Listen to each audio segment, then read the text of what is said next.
Goblins and ghoulies from last Halloween, awaken the spirits with your tambourine.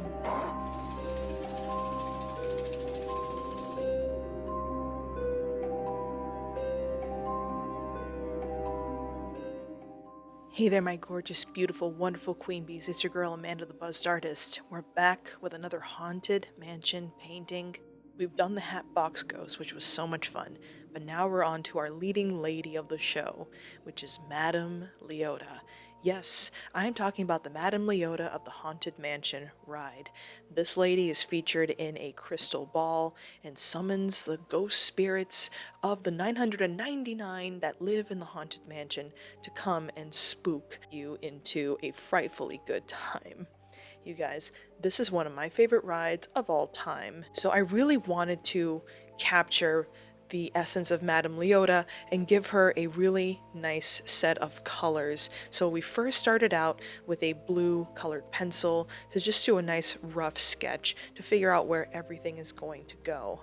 And I wanted to make Madame Leota in her crystal ball kind of levitating in the air. At first I put her on the pedestal that the crystal ball stands on the table, but it just kind of looked a little awkward. So I decided to later paint that out. I also decided to add the candles that are on the table as she is performing her seance to open up the spirit realm. Kind of put those a little closer in front of her glass bowl so that it looks a little bit more succinct. And I thought that was a really cool ad.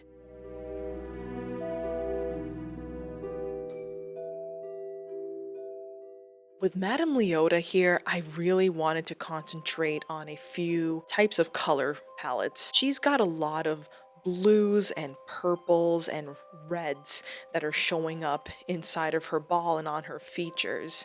So I made sure to really play around with those color values and get her to really look amazing. And of course, this was a painting that I took several days to do, and I had to come back to and take a break because I really wanted to get her look right.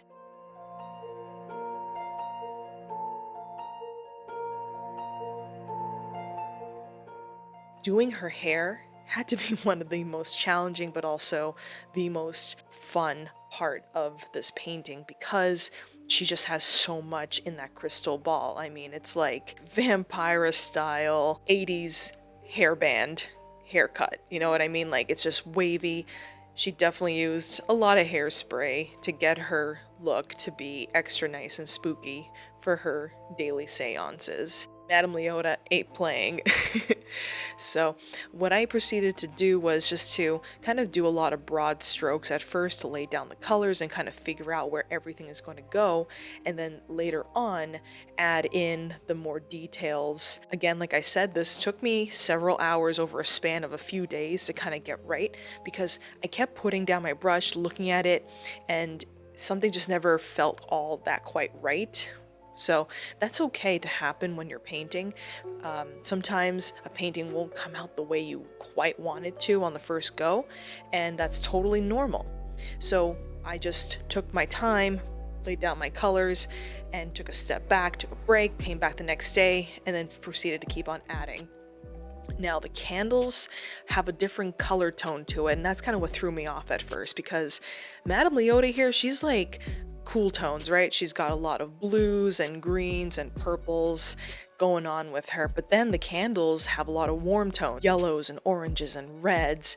At first, to me, it was like jarring because it's like, oh, this is a lot of colors that are kind of melding in all at once together. This something just doesn't feel totally right. So I just had to take some time to figure it out, play around. I even went back and repainted a few of the candles to make them look a bit more blue, but that didn't look right either. So I had to kind of do a few extra, days of thinking and rethinking to understand what this painting really needed. And at the end of the day, I went back to putting the candles at that nice warm tone of the yellows and oranges, but added a bit more blue on the outlines. And then I took some of the warm tones of the candles and added them onto Madame Leota's hair and crystal ball. And that is just a really tiny way to make a big impact and create harmony in your paintings. So that was a fine discovery, and that totally just saved the painting for me.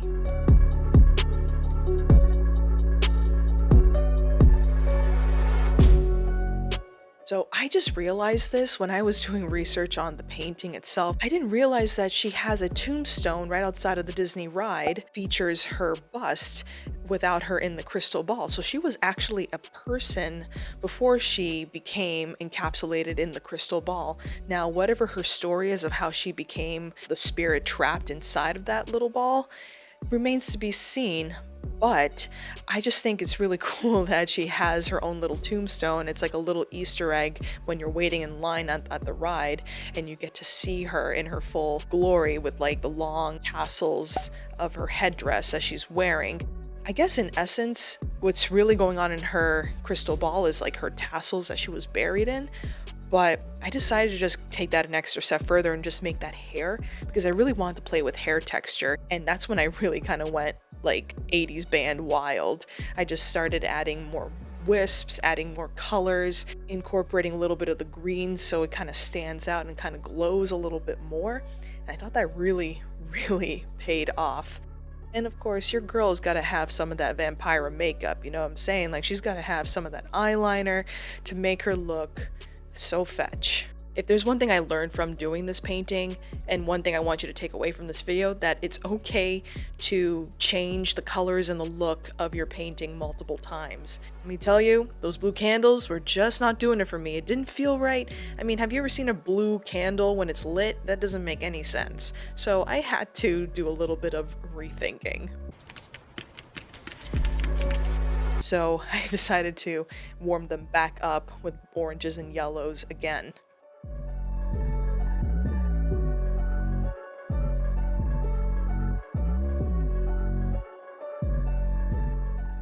And then, just to help pull everything together so that all the warm and the cool elements are playing nicely, I add the warm tones all around the crystal ball, around the outside top portion, as well as in her eyes, on her lips, and in some portions of her hair as well. And bam! We got ourselves a well-coordinated, harmonious painting that's really working well together and would make sense in this scene.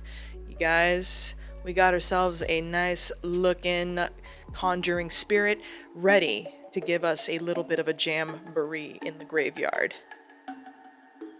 So if you guys enjoyed this video, please be sure to give it a like and to subscribe to my channel. Hit that like button, you know what to do, so that you can see more paintings like this from me to you in the future. Alright y'all, I wish you a happy day, happy Halloween, and don't forget to hurry back. Hurry back. See you later.